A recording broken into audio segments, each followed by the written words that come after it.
వాదిస్తున్నటువంటి Udayakanth advocate మనతో మాట్లాడడానికి అయితే సిద్ధంగా ఉన్నారు. ఒకసారి ఉదయకాంత్ గారితో మాట్లాడేటువంటి ప్రయత్నం చేద్దాం. సార్ నమస్తే. హలో సార్ నమస్తే సార్. నమస్కారం అండి. సార్, ఇది పసిపాపకు సంబంధించినటువంటి విషయంలో మీరు వాదిస్తున్నందుకు ముందుగా మీకు సలాం సార్. అసలు ఏం జరిగింది, మీకున్నటువంటి సమాచారం ఏంటి? రిమాండ్ రిపోర్ట్ చూసినట్టు ఏది ఉంటే చాలా దారుణంగా అనిపిస్తుంది. రిమాండ్ రిపోర్ట్ 3rd పేజీలో వెజినల్ ఏరియాలో అతను ప్రెస్ చేసినట్టుగా అవన్నీ రాస్తున్నటువంటి మాటలు కనబడుతున్నాయి. అసలు పోలీసులు ఏం చెప్తున్నారు? రిమాండ్ రిపోర్ట్లో ఉన్నటువంటి విషయాలపైన మీరు క్లుప్తంగా చెప్పండి సార్. రిమైండ్ రిపోర్ట్ ఏదైతే ఉందో సార్, ఎఫ్ఐఆర్ బేస్ చేసుకుని రిమైండ్ రిపోర్ట్ ప్రిపేర్ చేయడం జరుగుతుంది. అండ్ ఎఫ్ఐఆర్ ఏదైతే ఉందో కంప్లైంట్ బేస్ చేసుకుని ప్రిపేర్ చేయడం జరుగుతుంది. ఏదైతే ఉందో అఫెన్స్ ఏదైతే జరిగిందో దాన్ని బేస్ చేసుకుని కంప్లైంట్ రాయడం జరుగుతుంది. ఏమైందైతే ఏదైతే అఫెన్స్ జరిగిందో సార్, గత 2 నెలల నుంచి ఆ పాపను ఎవరైతే ప్రిన్సిపల్ డ్రైవర్ ఉన్నాడో రజనీ కుమార్ అనే వ్యక్తి శారీరకంగా వేధిస్తున్నట్టుగా వాళ్ళ అమ్మ గమనించడం జరిగింది. వచ్చిన తర్వాత తన ప్రవర్తనలు కొద్ది 2 months నుంచి మారిపోవడము, తన ఫిజికల్ గా కొంచెము పెయిన్ సఫర్ అవ్వడము, ఎప్పుడైతే బాత్రూమ్ వెళ్తున్నప్పుడు కూడా తన ఒకసారి బర్నింగ్ సెన్సేషన్ ఉన్నట్టుగా వాళ్ళ మదర్ కి ఎక్స్ప్రెస్ చేయడము గత కొద్ది రోజుల నుంచి జరుగుతూ ఉంటే తనకి ఏదైనా మెడికల్ సిక్నెస్ ఉందా అనేసి వాళ్ళ మదర్ అనుకుంటూనే బయటికి చెప్పుకోలేని పరిస్థితి ఏర్పడ్డది. అంటే పోను ఈమెకు సివియారిటీ పెరుగుతా ఉన్నది. అండ్ ఈ పరిస్థితులలో ఏం చేయాలో అర్థం కాని పరిస్థితి, ఎక్కువ చెప్పుకోలేని పరిస్థితి. ఈమె ప్రవర్తనలు కూడా కొంచెం డిఫరెంట్ వేలా బిహేవ్ చేస్తున్నట్టుగా వాళ్ళ మదర్ గమనించింది. అయితే తర్వాత మొన్న 17th నాడు పాప స్కూల్ కి వెళ్ళొచ్చిన తర్వాత సైలెంట్ గా ఇంట్లోనే కూర్చొని ఉంటా ఉండేనట. ఏం జరిగిందని చెప్పి వాళ్ళ మమ్మీ రిపీటెడ్ గా అడుగుతా ఉన్నా కూడా ఏం చెప్తలేదు. అయితే మరి ఎందుకమ్మా ఇంత సైలెంట్ గా ఉన్నావు, ఎవరైనా ఏమైనా అన్నారా, లేకపోతే ఎవరైనా తిట్టినారా, లేకపోతే స్కూల్లో ఎవరైనా బెదిరించినారా అంటే అవును అనేసి తను వెంటనే వాళ్ళ మదర్ కి ఏదో కొంచెం ఇండికేషన్ ఇవ్వడం జరిగింది. సో ఇది గమనించిన వాళ్ళ మదర్ ఏం జరిగింది చెప్పని చెప్పేసి కొంచెం డీప్ గా డీటెయిల్ గా అడగడం మొదలు పెడితే ఆమె అప్పుడు డిస్క్లోజ్ చేసింది, ఇట్లా వాడు వచ్చేసి ఇట్లా నా డ్రెస్ ఊడదీయడం కానీ, లేదంటే కనుక నా బట్టలు అంటే ఇన్నర్ వేర్స్ కూడా తీసేయడము, అండ్ తన చేతులంతా కూడా కొన్ని అంటే ప్రైవేట్ పార్ట్స్ లో టచ్ చేయడం అంతా కూడా చేస్తా ఉన్నాడు. అండ్ వెనక భాగంలో నుంచి తను నా మీద పడుకోవడం ప్రయత్నం చేస్తాడు. ఇట్లా అనేసి కొంచెం అంటే చిన్న పిల్లగా ఉంది కాబట్టి అంటే క్లియర్ గా చెప్పకుండానే ఆ యొక్క ఇండికేషన్స్ ఎక్స్ప్రెస్ చేస్తా ఉండే. సో ఇంత గమనించిన మదర్ ఏం చేస్తున్నారు, వేరొక ఫ్రెండ్ ద్వారా నన్ను ఫోన్ లో అప్రోచ్ కావడం జరిగింది. జరిగిందా ఏమైందమ్మా అంటే ఇట్లా పాప ఇట్లా చెప్తా ఉన్నా సార్ అంటే, సరే ఏమైనా వీడియోగ్రాఫ్స్ ఏమైనా తీసినారంటే నాకు అవునన్నది. సరే పంపించమంటే పంపించింది. పంపించిన తర్వాత వాళ్ళ మదర్ ఏదన్నా అంటే వాళ్ళ పక్క వాళ్ళు ఏదైనా ప్రొవోక్ చేస్తే ఏమైనా చెప్తా ఉన్నదని నాకు కొంత డౌట్ అనిపించేసి ఒకసారి మీరు నా ఆఫీస్ కు రండి అని చెప్పేసి పిలిపించి ఒకసారి ఆఫీస్ లో మాట్లాడము. వీళ్ళు మాట్లాడిన విధంగా ఏదైతే పేరెంట్ వాళ్ళ మదర్ ఫాదర్ ఎక్స్ప్రెస్ చేస్తున్నారు అది వాస్తవా కాదా ఫస్ట్ నేను కన్ఫర్మ్ చేసుకోవాలని చెప్పి పాపను కూడా నేను పిలిపించుకొని అడగడం జరిగింది. అడిగితే ఏదైతే సీక్వెన్స్ ఆఫ్ ఈవెంట్స్ వాళ్ళ మదర్ చెప్పిందో ఈ పాప చెప్తున్న మ్యాచ్ కాగానే నేను ఇమీడియట్ గా సో ఈ వీడియో షూట్ తీస్తే బాగుంటుంది అని చెప్పేసి, నాకు ఎందుకంటే రేపటికి ఏదైనా మన కోర్టులో సబ్మిట్ చేసిన ఒకవేళ ఏదన్నా ఎవిడెన్సెస్ ఏమైనా ట్యాంపర్ చేసే ఛాన్సెస్ ఉన్నా కూడా, లేకపోతే వీళ్ళని ఏదైనా సైడ్ ట్రాక్ చేసి లేదన్నా వేరేదైనా ఇన్ఫ్లుయెన్స్ చేసి పేరెంట్స్ ను కూడా ఇబ్బంది పెడతారా ఏంటన్న ఉద్దేశంతో ఎవిడెన్స్ కలెక్ట్ చేసుకుంటే బాగుంటుంది అని చెప్పి నేను కూడా నా పర్సనల్ కెమెరాలో ఫోన్ లోనే పాప మాట్లాడేదంతా కూడా నేను వీడియో తీయడం జరిగింది. ఏదైతే చెప్పిందో క్లియర్ కట్ గా తను చెప్తున్న వీడియోస్ అన్ని కూడా నా దగ్గర రికార్డ్ అయి ఉండే. ఇంకా సరే అక్కడ జరిగిన ఈవెంట్స్, వాళ్ళ పేరెంట్స్ చెప్పిన ఈవెంట్స్ అండ్ పాప చెప్పిన ఈవెంట్ అంతా కూడా నాకు మ్యాచ్ అయింది.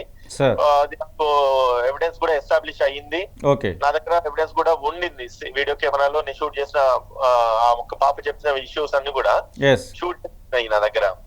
సరే దీన్ని బేస్ చేసుకుని ఇమీడియట్ గా వాళ్ళ రీజనల్ కోఆర్డినేటర్ ఎవరైతే ఉన్నారో వాళ్ళ నంబర్ ఢిల్లీకి ఫోన్ చేసి నంబర్ తీసుకున్న తర్వాత ఆయన పిలిపించిన నా దగ్గరికి. ఇన్సిడెంట్ జరిగింది, ఆయన మళ్ళీ ఎవరు అని చెప్పి చెప్తా ఉంది కానీ ఎవరి పేరెంట్స్ చెప్పలేకపోతా ఉన్నది. వాళ్ళ పేరెంట్స్ అయితే డ్రైవర్ ని సస్పెక్ట్ చేస్తా ఉన్నారు. మరి ఈ పాప అయితే అబద్ధం చెప్పది. ఒకవేళ కనుక ఈ పాప సస్పెక్ట్ చేసిన వ్యక్తి డ్రైవర్ అయితే మాత్రము దాన్ని ఎట్టి పరిస్థితిలో టాలరేట్ చేసేది లేదని చెప్పి ఆయనకు కొంచెం స్ట్రిక్ట్ గానే చెప్పిన. చెప్తే సార్ మీరే కాదు మేము కాదు ఎవరు కూడా టాలరేట్ చేయరు, మీకు 100% కోఆపరేట్ చేస్తాము, మీకు ఎట్లా అంటే అట్లా మేము అనుకూలంగా ఉంటాయని చెప్పి ఆ రీజనల్ కోఆర్డినేటర్ ఎవరైతే వచ్చినారో ఆయన కూడా చెప్పడం జరిగింది. ఆయన చెప్పిన తర్వాత పేరెంట్స్ కూడా నా దగ్గర పిలిపించిన తర్వాత విషయం వాళ్ళు ఎక్స్ప్రెస్ చేసినారు. ఎక్స్ప్రెస్ తర్వాత ఇమీడియట్ గా మేము స్కూల్ కి వెళ్ళినాము. ఎట్లయితేనే పాప వెంటనే వాడిని గుర్తుపట్టేసి నానా వీడే అని చెప్పేసి పెట్టి చూంచుతా ఉంది. అంటే ఏదైతే ఇన్సిడెంట్ జరిగింది చేసింది వీడే అని చెప్పి చెప్పడము, వాళ్ళ మదర్ కూడా కొంచెం సీరియస్ గా వాడిని వెంటనే ఆన్ ది స్పాట్ కొట్టడం, వాళ్ళు గానీ వాళ్ళ ఫాదర్ గానీ చుట్టుపక్కల ఉన్న వేరే అదర్ పేరెంట్స్ కూడా ఉండే, వాళ్ళు కూడా వాడిని చేసుకొని కొంచెం వాడిని ఇమీడియట్ గా రూమ్ లోకి వెళ్ళి తీసుకెళ్లి లాక్ చేసి పెట్టిండ్రు. ఇలా మాట్లాడితే నాకు తెలియదు, నాకు సంబంధం లేదని కొంచెం తను రెక్లెస్ గా ఏదో మాట్లాడినట్టు చేసిండే. సో వీళ్ళంతా బాగా గొడవ పెట్టినారు. ఇప్పుడు ఒకటి ఏంటంటే ప్రిన్సిపల్ దగ్గర పనిచేసే డ్రైవరు హద్దులు దాటేసి రూమ్ లో నుంచి ఒక స్కూల్ క్లాస్ రూమ్ నుంచి ఇంకొక పాపని ఒంటరిగా ఇంకొక పక్కకు రూమ్ లోకి తీసుకొని డిజిటల్ రూమ్ అని చెప్పి తీసుకుపోయేసి పోవాల్సిన అవసరం ఏమొచ్చింది ఒకటి, అండ్ డిజిటల్ రూమ్ కు డ్రైవర్ కు యాక్సెస్ ఎట్లా దొరికింది ఇంకొకటి, ఎంత యాక్సెస్ ఉన్న ఈ చిన్న పిల్లని పట్టుకుని వాడు రూమ్ లోకి పోవాల్సిన అవసరం ఏముంది? ఒక్కసారి 2 సార్లు అంటే కాదు, ఇది 2 నెలల నుంచి రిపీటెడ్ గా జరుగుతా ఉన్నది. మరి ఒక ఈ పాపని తీసుకెళ్ళినా ఇంకెవరైనా తీసుకెళ్ళినా అది ఇన్వెస్టిగేషన్ లో తేలుతుంది, ఎందుకని కంప్లైంట్ ఇచ్చున్నారు కాబట్టి అనుకూలంగా పోలీస్ కూడా ఎంక్వైరీ చేయాలి, ఇన్వెస్టిగేట్ చేయాలి. ఇదివరకు ఇట్లనే ఇంకెవరైనా విక్టిమ్స్ ఉన్నారని తెలుసుకోవాలి. సో ఇవన్నీ సీక్వెన్స్ ఆఫ్ ఈవెంట్స్ జరుగుతా ఉన్నాయి. సో ఇమీడియట్ గా ఎప్పుడైతే ఇష్యూ తెలిసిందో మళ్ళా డయల్ 100 ఫోన్ చేసి పోలీసు వాళ్ళని పిలిపించడము, పోలీసులు రావడము, వాడిని అరెస్ట్ చేసి తీసుకెళ్లడం, నిన్న రిమైండ్ చేసినారు. మళ్ళా వాళ్ళ పేరెంట్స్ అందరు కూడా అక్కడికి జాయిన్ అయ్యి పోలీస్ స్టేషన్ కి వచ్చేసి వాళ్ళందరూ ప్రొటెస్ట్ చేస్తా ఉండే. అయితే ప్రిన్సిపల్ కూడా బాధ్యత వహించుతూ ఆమెను కూడా సస్పెండ్ చేయాలి, లేదంటే ఆమెను కూడా అరెస్ట్ చేయాలని చెప్పి వీళ్ళు ప్రొటెస్ట్ చేయడం, అది కొంచెం తీవ్రత పెరిగింది. కాబట్టి వాళ్ళు తప్పనిసరి పరిస్థితుల్లో ఆమెను కూడా నిన్న రిమైండ్ చేసినారు. ఎందుకంటే ఆమె దృష్టిలో లేకుండా ఆమెకు తెలియకుండా జరిగిందని మాత్రం అనుకోవడానికి లేదు అని చెప్పి ప్రిన్సిపల్స్ ఇటువంటి ప్రోత్సహిస్తున్నారంటే ఇప్పుడు ఉన్న పరిస్థితులలో అంత సస్పెక్షన్ తోనే ఉన్నది. ప్రోత్సహించిన వ్యక్తి మరి ప్రిన్సిపల్ కి ఎందుకు అంత యాక్సెస్ ఇచ్చింది అనేది ఇక్కడ మేజర్ డౌట్ అందరికి మైండ్ లోకి వస్తా ఉన్నది. సో కాబట్టి దీన్ని ఫస్ట్ ఎలిసిట్ చేయాల్సిన నెసెసిటీ పోలీస్ డిపార్ట్మెంట్ కు ఉన్నది. ఈ ఫ్యాక్ట్స్ అన్ని కూడా ఒకవేళ ప్రిన్సిపల్ ఇన్వాల్వ్మెంట్ ఉంటే కనుక ఏదైతే అక్యూజ్ నెంబర్ 1 కు పనిష్మెంట్ ఉందో అదే గ్రావిటీ వాళ్ళకు ఆమె కూడా ఇన్వోక్ చేసేసి ఆమెను కూడా పనిష్ చేయాలనేది అందరి సైడ్ నుంచి డిమాండ్ చేస్తున్నారు. సార్ ఇంకొక మాట, ఇప్పుడు రిమాండ్ రిపోర్టు అలాగే ఎఫ్ఐఆర్ లో పెట్టినటువంటి కేసెస్ ఏంటి, ఆ కేసెస్ కు సంబంధించినటువంటి వివరాలు ఎలా ఉండబోతున్నాయి సార్, దానికి సంబంధించిన శిక్షలు? 376 A&B and section 6 red with 5 and 20 POA Act. Atrocity against child POCSO act లో ఉంది సార్ అది. చైల్డ్ ప్రొటెక్షన్ యాక్ట్ లో. అయితే దీంట్లో ఖచ్చితంగా సార్ ఒకవేళ ప్రూవ్ అయితే కనుక 20 years వరకు కూడా వానికి ఇంప్రిజన్మెంట్ ఉంటది, అప్ టు డెత్ పెనాల్టీ కూడా ఉండే ఛాన్సెస్ ఉంటాయి సార్ ఇందులో. సార్ ఇంకొక మాట, ఇప్పుడు A2 అని చెప్తున్నారు కదా, స్కూల్కు సంబంధించినటువంటి ప్రిన్సిపల్, ఆమెకు సంబంధించినటువంటి విషయంలో ఇతనికి ఆమె మద్దతు ఉందని చెప్పేసి చెప్పడానికి ఏమైనా మీ దగ్గర ఆధారాలు లభించాయని? ఎందుకంటే దానిలో క్లియర్ గా రాశారు. అది బాధ్యత నాది కానీ పేరెంట్స్ కానీ కాదు సార్, కంప్లైంట్ పోలీసులకు ఇచ్చినాను కాబట్టి పోలీసులు ఎంక్వైరీ చేయాలి. ఎంక్వైరీ చేసేసి కోర్స్ ఆఫ్ ఇన్వెస్టిగేషన్ లో ఒకవేళ కనుక ఇన్వాల్వ్మెంట్ ఉంటదంటే చార్జ్ షీట్ వేస్తారు, చార్జ్ షీట్ లో మనకు పట్టబయలు అవుతుంది. ఇంకొకటి, మీరు ఇప్పుడు ఒక వీడియో రికార్డ్ చేసుకున్నామన్నారు కదా, అది ఒకవేళ కోర్టుకు సబ్మిట్ చేస్తే మీరు ఇప్పుడు ఈ కేసెస్ అన్ని కూడా ప్రూవ్ అయ్యే అవకాశం ఉంటుంది కదా సార్? ఎందుకంటే విక్టిమే ఆ విషయం చెప్తుంది, అందులో చాలా చిన్న పాప ఏజ్డ్ పరంగా చూసినట్టు ఏది ఉంటే అది పరిగణలోకి తీసుకునే అవకాశం ఉంటుంది కదా అని. సార్ ఇది మా దగ్గరే కాదు సార్, వారు భరోసా సెంటర్కి వెళ్ళినప్పుడు కూడా పాప చెప్పడం జరిగింది. నా దగ్గర ఉన్న వీడియోస్ విధంగా కోర్టుకు ఒకరు సపోర్ట్ చేస్తే అంటే సబ్మిట్ చేయడానికి నాకు ఎటువంటి అపోజిషన్ ఉండకపోవచ్చు సార్, బట్ కోర్టు ఆ వీడియోను యాక్సెప్ట్ చేస్తారని చూడాలి. సార్ ఇప్పుడు చివరిగా మీరు ఇలాంటి సంఘటనలకు సంబంధించి, అంటే ఇది చాలా దారుణమైనటువంటి విషయము.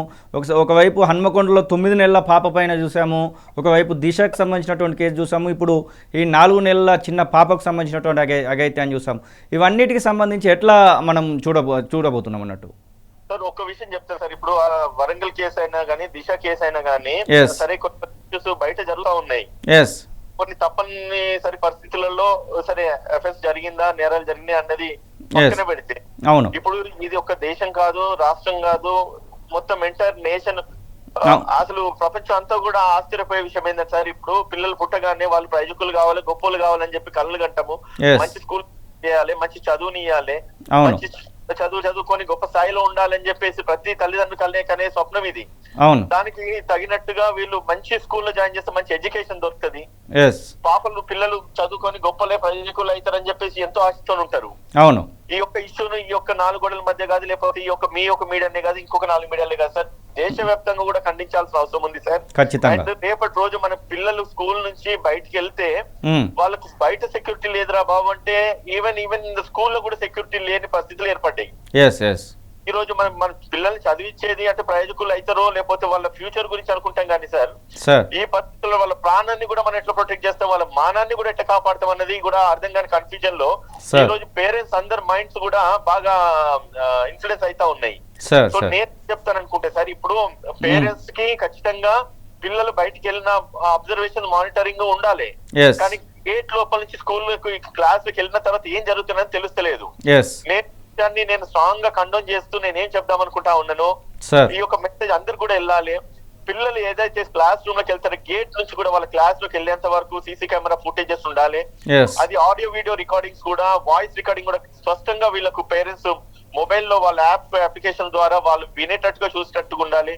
క్లాస్ లో జరుగుతున్న క్లాసెస్ కూడా యాక్సెస్ ఇచ్చి ఇయ్యగలిగితే స్టిల్ బాత్రూమ్ డోర్ వరకు కూడా వాళ్ళ పేరెంట్స్ పిల్లలు ఎక్కడ పోతున్నారు ఏంది, ఎందుకంటే సార్ ఒక్కసారి ఇటువంటి హ్యాపెన్ జరిగితే ఇది ఇర్రిపేరబుల్, దీన్ని మనం ఎన్ని చేసినా పూడ్చుకోలేము. ఖచ్చితంగా మనం చేయాల్సిందల్లా ప్రివెన్షన్ చేసుకోవడం చాలా మంచిది.